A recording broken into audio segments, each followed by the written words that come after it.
to Couch de Heffrey, where you can see my turtle in the background. There's a turtle back there. Why am I not in Studio de Heffrey? Why am I streaming from my phone? The answer is because I didn't want to get up, and I felt like I needed to do something productive, and so I'm here.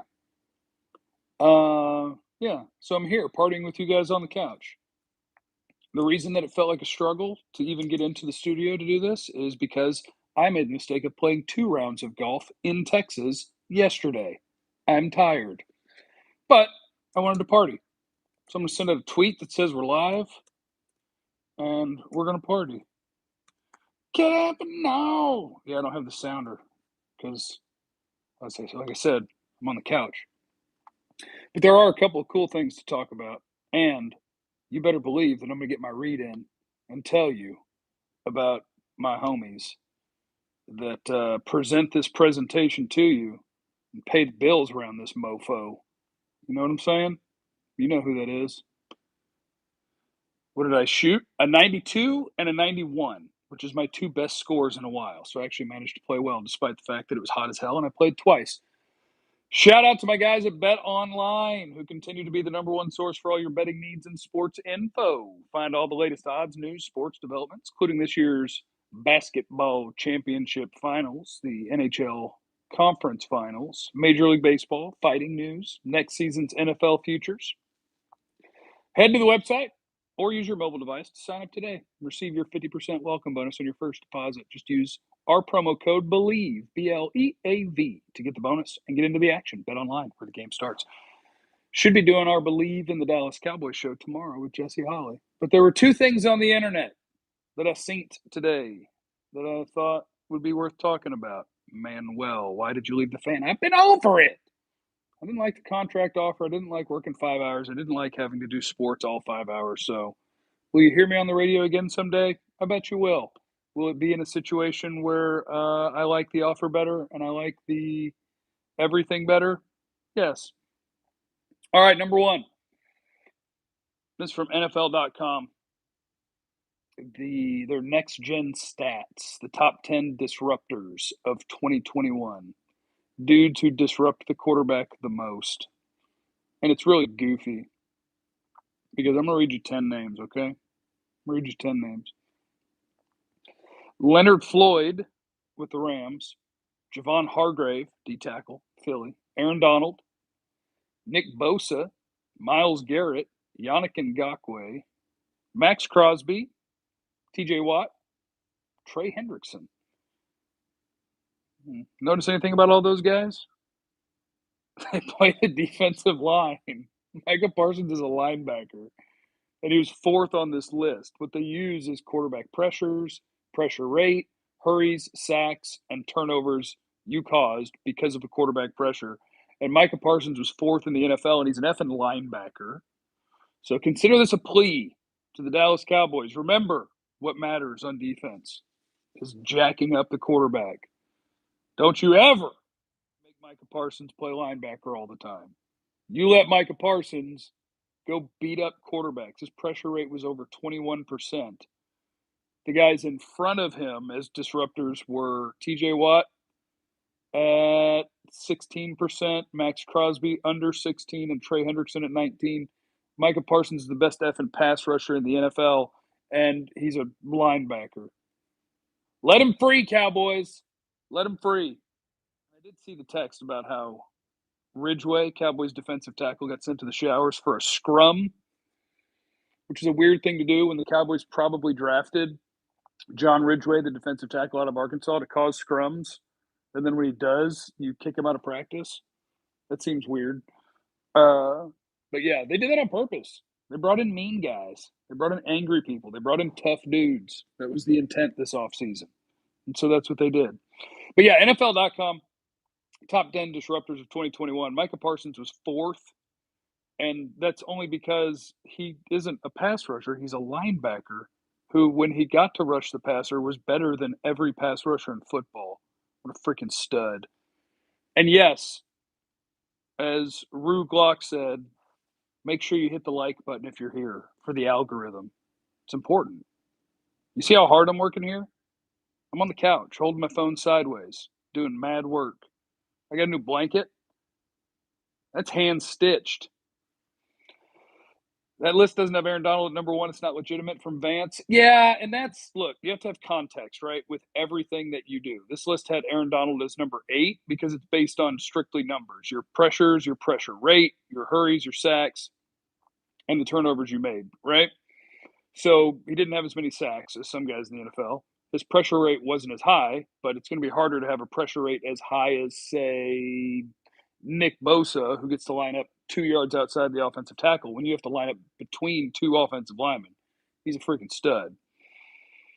What 2 courses did I play? I played Grapevine, and then I played Stevens Park in Dallas, and I shot a 92 and then a 91. Thank you for asking. My golf game is not very good because I can't hit driver. My driver sucks. I've taken lessons on it. Still can't hit it. Can't do it. It's terrible. Where'd you get the blanket? This was hand stitched, crocheted by one of my sister's friends. I should probably get her information so that I could make her a bunch of money. It was my birthday present from my parents. It makes me not want to leave the couch, especially when I'm exhausted. Oh yeah, Grapevine's a great course. Who wins in a fight, a grizzly bear or Aaron Donald? A grizzly bear wins that fight. You know? I know we talk about how badass humans are. Humans aren't badass compared to grizzly bears. No human. Now, I could take any animal. I could take any animal that weighs less than me and doesn't have thumbs. I need you guys to know that. The show with Jane, I need to text her. I hadn't heard from her in a while because she adopted 2 dogs, and so I feel like she's got a lot going on, and then she was doing some Good Morning Football stuff. So I don't know the answer to when I'll do another show with Jane, but we were going to do it once a week. We'll see. But I'll do the show with Jesse tomorrow. I'll be on the Ben and Skin show tomorrow too, I think, because Ben Rogers has kidney stones. They got to fix his urethra. Cowboys wide receiver core ranking going into the 2022 season. I'm going to go down this list. This is from Pro Football Focus. You tell me if I've got them, if they've got them in the right spot or not, and I'll tell you if I agree. They got the Bengals number 1, Jamar Chase, T. Higgins, Tyler Boyd. I ain't mad about that. That's fine. Vance. How ill would Stephen Jones be if he woke up and had the Rams salary cap? Oh my God, he would be so sick. He'd be so sick. And you know what I love? Better make me sit up for this one. You know what I love? Is that Cowboys Twitter, because they hate Stephen Jones and the Cowboys and that the way that they do the salary cap, everybody's like, well, the cap, there's no cap. Did you not see the Rams were able to sign extensions to players? Yes, if you extend a player, the first year of that contract, his salary cap hit goes down. Yes, they can extend anyone they want right now. So could the Cowboys, and they would save money. Your problem isn't when you extend a guy or when you sign a guy. Your problem is 3 or 4 years later when that guy sucks and he's on the brink of retirement and you owe him $28 million guaranteed, and then there's 2 void years on the end, and those are going to cost you $5 million a year for years that he's not even around, and you've done that with 4 different players. The problem for the Rams is not today. The problem for the Rams is 2025, 2026, and 2027. And they're okay with that because they're trying to capture the LA market, because they're trying to make LA people care about football. And you know what? They happened to win the Super Bowl last year. So in their case, worth it. Worked out great. A lot of teams don't choose to do that. Best receiving corps in the NFL. Number 1, the Bengals, according to Pro Football Focus. Chase, Higgins, Boyd. That's really good. Tampa Bay Buccaneers, number 2, Mike Evans, Chris Godwin, Russell Gage. I would say that's better than the Cowboys, sure. Miami Dolphins, Tyreek Hill and Jalen Waddle, along with Mike Gesicki, Cedric Wilson. Yeah, that's better than the Cowboys. Philadelphia Eagles, A.J. Brown, Devontae Smith, Quez Walker. I don't know if that's number 4 in the league. Maybe it is. A.J. Brown's really good. I guess maybe I'd discount it a little bit because I don't think their quarterback can throw it really well. Comment on day drinking. Do what you want. Just be safe. Raiders, number 5. That's Devontae Adams, Darren Waller, Hunter Renfrow. Yeah, like that's better than Philly, isn't it? Whatever. This is about the Cowboys. 49ers, Deebo Samuel, George Kittle, Brandon Ayuk, Juwan Jennings. Yeah, It's good, but Debo's the only great player there. Number 7, Allen Robinson. This is the Rams. Cooper Kupp, Allen Robinson. No Odell at the moment. Maybe he'll come back. Maybe he won't. Cooper Kupp is better than anything you got. Allen Robinson, I would probably take over Gallup. So that's fine. Buffalo Bills, Gabriel Davis, Jamison Crowder, Stephon Diggs. Diggs is great. Davis is emerging. Crowder's solid. I think you could debate that one. I guess the Cowboys' issue is going to be that their number 3 is going to be completely unproven. Chargers, Keenan Allen, Mike Williams. They don't really have a good third wide receiver or tight end, but that's a really nice one too. Broncos are number 10. Cortland Sutton, Tim Patrick, Jerry Jeudy, KJ Hamler. I might take the Cowboys over that. Pittsburgh Steelers are number 11.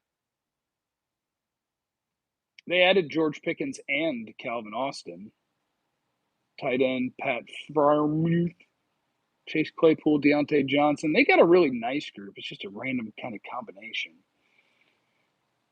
Cowboys, Amari Cooper, Cedric are gone. We know who they are, right? It's CD, it's Gallup, it's Washington, it's Tolbert, it's Dalton Schultz.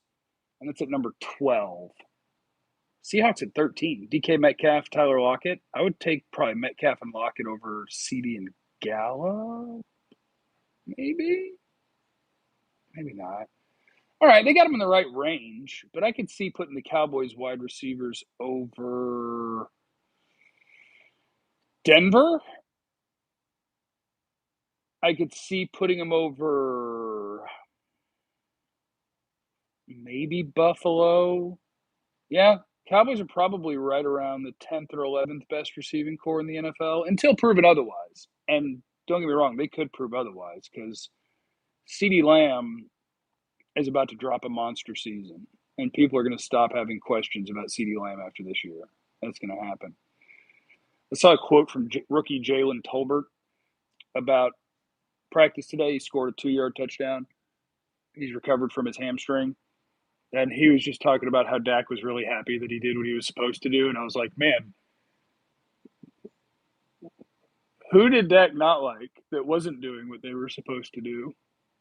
Like, it wasn't, yeah, I scored a touchdown and that was great. And Dak was happy we scored. He's like, well, this is about precision and I did exactly what I'm supposed to do. And so Dak was really happy about that. It's like, well, yes, you're supposed to do what you're supposed to do. That's why the word is supposed to. That's the way it works. All right, let me know if you guys have any questions before I get up out of here. I just wanted to do a little something. Consistency matters. I've been half-assing a little bit lately because there wasn't a lot of Cowboy news. It's time to get cranked up. Training camp is around the corner. Kyle, was it Coop? Okay, so with Amari Cooper, I'm going to tell you this. I don't know this. I haven't heard this. This is my own theory. This is just my theory. I bet Dak had input on the Amari Cooper thing.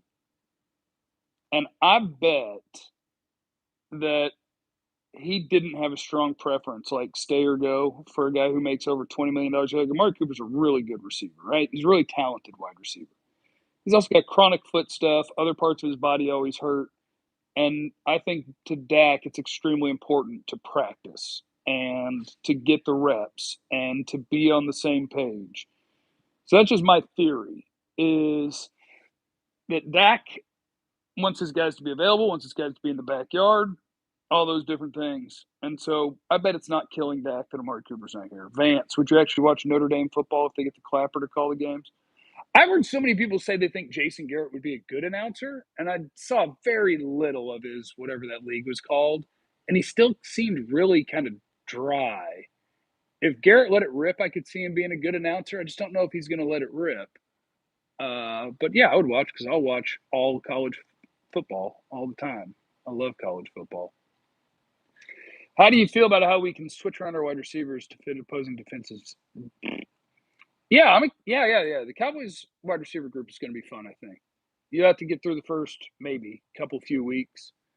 and get Gallup on the field. But once you do, you can move CD around.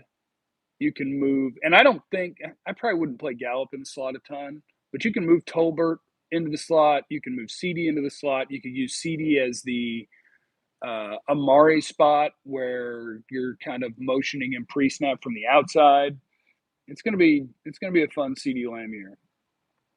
A lot of people wanted to compare CD to D Hop coming in. Look at their first 2 years in the league, pretty similar. What are your thoughts about free safety depth? You don't really have any free safety depth. That's okay. That's the way it goes sometimes. What was the other one I just had? Yeah, look at Kilgore, 9 months running as a member on the YouTube channel as a friend of Jeffrey. What a beast. We will never win with Dak, and that makes me sad. You've won a lot of games with Dak. You just won 12 last year. And that was coming off ankle, then shoulder, then calf strain. Then he didn't play very well, and you won 12 games. You can win lots of games with Dak. Chill out. What will it take for you to admit Dak is a problem? It would take Dak being a problem. I can admit that Dak didn't play well enough the last 10 weeks of last season, but I know why. He was never the same after the calf strain. But yeah, when Dak becomes a problem, I'll tell you that Dak is a problem.